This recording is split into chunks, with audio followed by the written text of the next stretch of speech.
नमस्कार दोस्तों, मेरे YouTube चैनल में। तो दोस्तों, आज का प्रश्न है,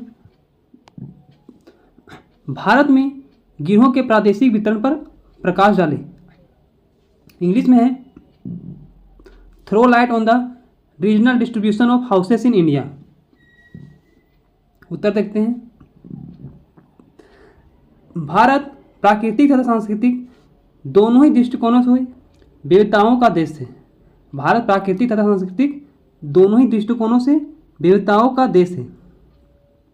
देश के विभिन्न भाग में तापमान तथा वर्षा के वितरण और धरातलीय बनावट में अधिक भिन्नता देखने को मिलती है, जिससे प्राकृतिक वनस्पति में भी उल्लेखनीय अंतर पाया जाता है। केवल हिमालय के पर्वतीय भागों और सागर तटीय भूमियों को छोड़कर लगभग संपूर्ण देश में ग्रीष्म ऋतु में कड़ाके की गर्मी पड़ती है। उत्तर भारत के मैदानी भाग में गर्मी में उष्ण लहर या लू चलती है।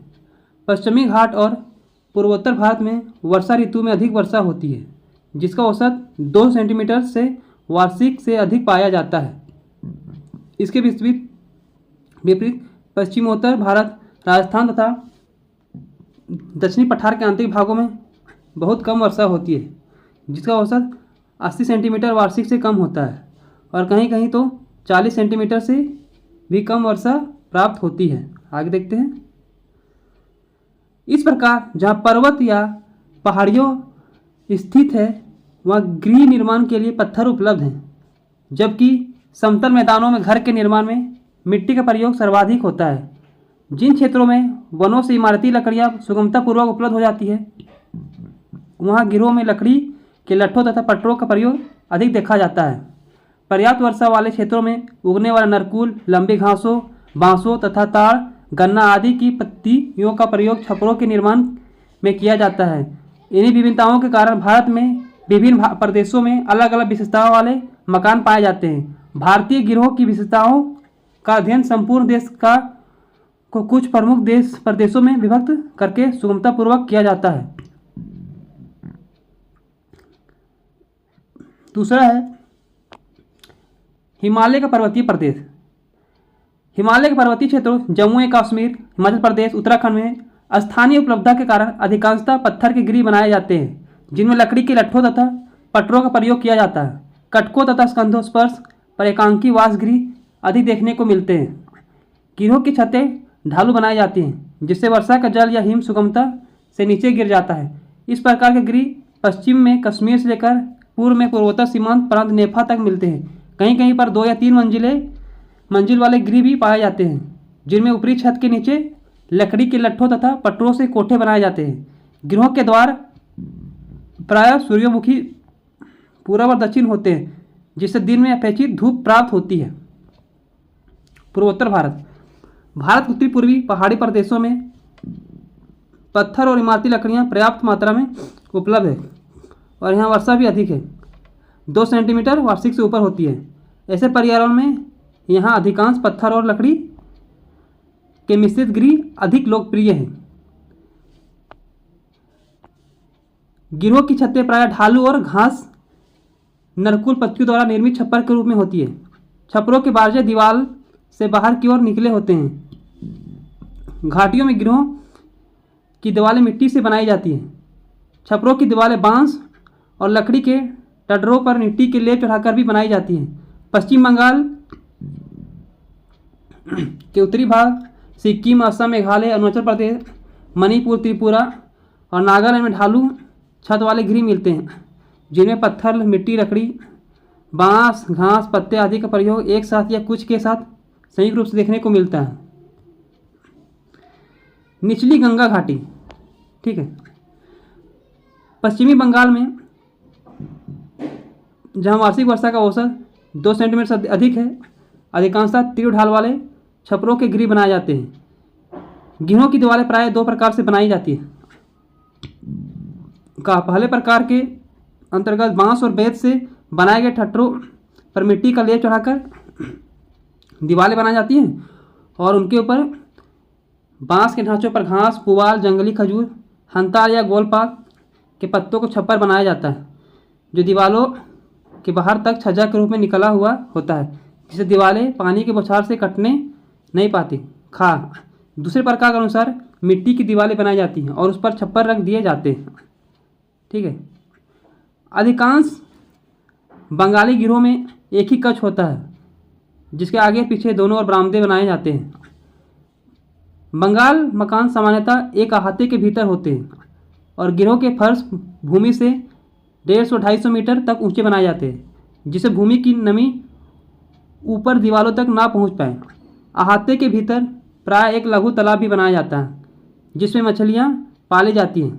तालाब से निकाली गई मिट्टी का उपयोग घर के फर्श को ऊंचा करने में किया जाता है। मछली और चावल बंगालियों का प्रिय भोजन है अतः मछली पालन हेतु प्रत्येक बंगाली परिवार के गृह से संबंधित एक छोटा तालाब टैंक भी बनाया जाता है। संपन्न कृषकों एवं परिवारों के गृह कक्ष कई कक्षों रूम्स वाले होते हैं तथा उनके रसोई घर, बैठका, गोदाम और पशुशाला पृथक पृथक झोपड़ियों में होते हैं। मध्य गंगा घाटी। पश्चिम बंगाल से पश्चिम की ओर बढ़ने पर वर्षा की मात्रा में कमी आती जाती है जिसके परिणाम स्वरूप बिहार में झोपड़ियों के साथ ही खपरेल वाले कच्चे गृह भी बनाए जाते हैं किंतु छतों के ढाल तीव्र ही रखे जाते हैं। पूर्वी उत्तर प्रदेश और बिहार में एक या कई कमरों वाले चौकोर गिट्टी आकृति और एल आकृति वाले गृह भी मिलते हैं किंतु आदर्श मकान उसे माना जाता है जिसमें चारों ओर कमरों से घिरा हुआ एक आंगन हो और भीतर आंगन में तथा बाहर मुख्य द्वार से जुड़ा हुआ बरामदा हो। गिरोह के मुख्य द्वार अधिकांशतः पूर्व या उत्तर दिशा में होते हैं जिससे गर्मी में धूप से राहत रहती है। आगे देखते हैं ऊपरी गंगा घाटी। उत्तर प्रदेश के मध्यवर्ती जनपदों फतेहपुर तथा लखनऊ से पश्चिम की ओर बढ़ने पर मकानों के स्वरूप में परिवर्तन दिखाई पड़ते हैं। मकानों के छतों के ढाल अत्यंत मंद और सपाट होते जाते हैं। पश्चिमी उत्तर प्रदेश में मिट्टी की दीवारों पर चिकनी मिट्टी के सपाट छतों वाले चौकोर मकान अधिक पाए जाते हैं। यहाँ लकड़ी, बांस, घास आदि के बनाए गए ढांचे पर चिकनी मिट्टी चढ़ाकर समतल छतें बनाई जाती हैं जो मजबूत और टिकाऊ होती है। इसके साथ ही यहाँ कच्ची तथा पक्की दीवारों वाले खपरेल के मकान भी पाए जाते हैं। इन मकानों में आंगन का प्रचलन है जो प्रकाश, हवा तथा सुरक्षा की दृष्टि से लाभदायक है। आगे देखते हैं पश्चिमोत्तर मैदान। पंजाब, हरियाणा और राजस्थान में गिरोह की दीवारें मिट्टी अथवा ईंट की बनाई जाती हैं और इनमें छत प्रायः सपाट रखे जाते हैं क्योंकि यहाँ अधिक वर्षा की समस्या नहीं होती है। छतों का निर्माण लकड़ी, बांस, घास, पत्तियों तथा मिट्टी से किया जाता है। पंजाब और हरियाणा के उत्तरी भागों में हल्के ढाल वाले खपरेल वाले गृह भी पाए जाते हैं। मकान अधिकांशतः आयताकार अथवा वर्गाकार होते हैं जिनके मध्य में आंगन बनाने का प्रचलन है। अरावली पर्वत के निकटवर्ती भागों में पत्थर की दीवार और छत वाले मकान अधिक मिलते हैं। आगे देखते हैं दक्षिणी पठारी भाग।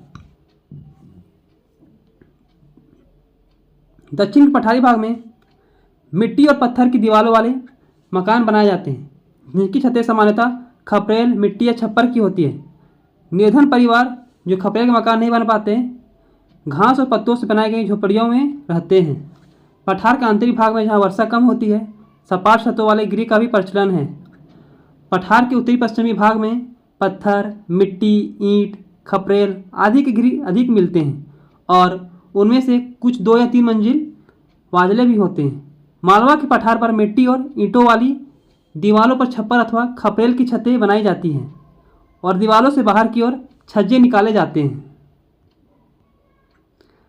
पश्चिमी सागरीय तट। भारत के पश्चिमी सागर तटों, कोंकण तथा मालाबार तट में एकांकी गिरोह का प्रचलन अधिक है। वर्षा अधिक होने के कारण यहाँ गिरोह की छत बंगाली गिरोह की भांति अधिक ढाल वाले बनाए जाते हैं। मालाबार तट केरल पर सर्वाग गृह को आदर्श माना जाता है जिसमें एक बड़े आंगन के चारों ओर 4 गृह बनाए जाते हैं जो परस्पर मिले होते हैं। और इनके छत का पानी बीच में छोड़ी गई भूमि आंगन में गिरता है।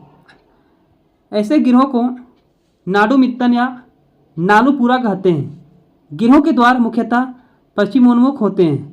यद्यपि नाडु मित्तन केवल संपन्न परिवारों को ही उपलब्ध होता है, किंतु सामान्य परिवार भी ऐसे गिरी के लिए प्रयत्न करते हैं। सागर तटीय मैदान में गिरोह की दीवारें मुख्यतः मिट्टी की बनी रहती हैं, किंतु इसके लिए पत्थर और पक्की ईंट का भी प्रयोग किया जाता है। छतों के निर्माण में लकड़ी, नारियल या ताड़ के पत्तों, घास आदि का खूब प्रयोग होता है।